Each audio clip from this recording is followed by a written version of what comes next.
You know, when you read a really great academic paper, it just feels solid, right? Convincing. Well, that's because it wasn't just written, it was constructed, piece by piece. Today, we're diving into some fantastic insights from Mohammed AbdEllah's book, Academic Writing, Simple Concepts and Easy Skills.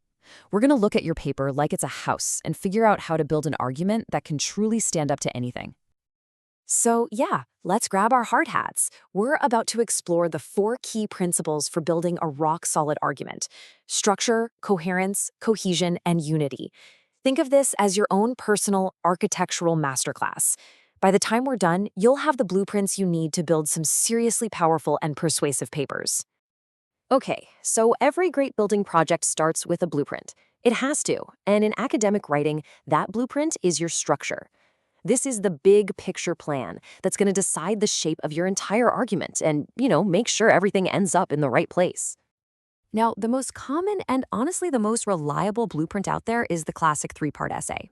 Your introduction, that's the entryway. It's where you welcome the reader and give them a sense of what this whole house is about.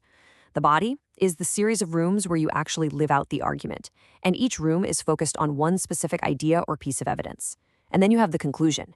That's the grand exit, where you stand at the door, look back at this amazing house you've built, and leave your reader with a thought that really sticks with them. But listen, the most critical part of this entire blueprint is the foundation. And for us, that's the thesis statement. It's usually just one powerful sentence right there in your introduction that sums up your entire argument.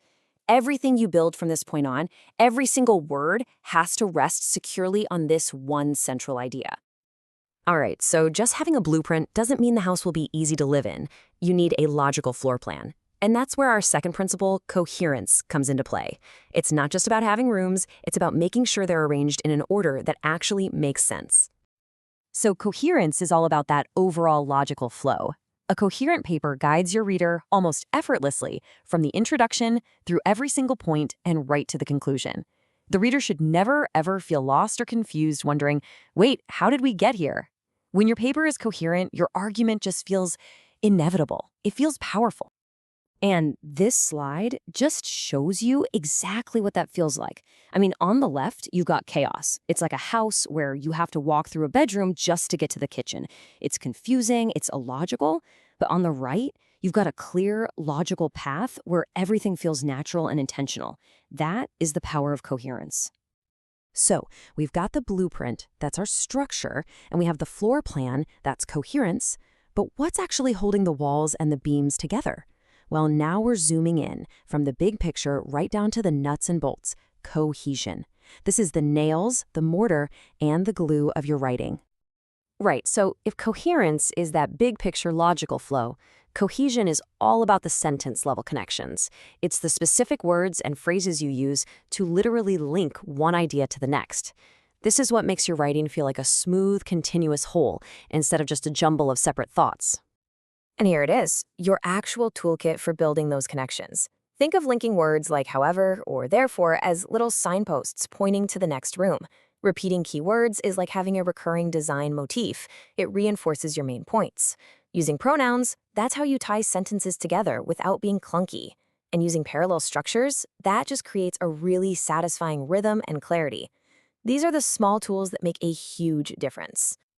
Okay, so the structure is up, the rooms are all connected. Now we have to step back and ask a really important question.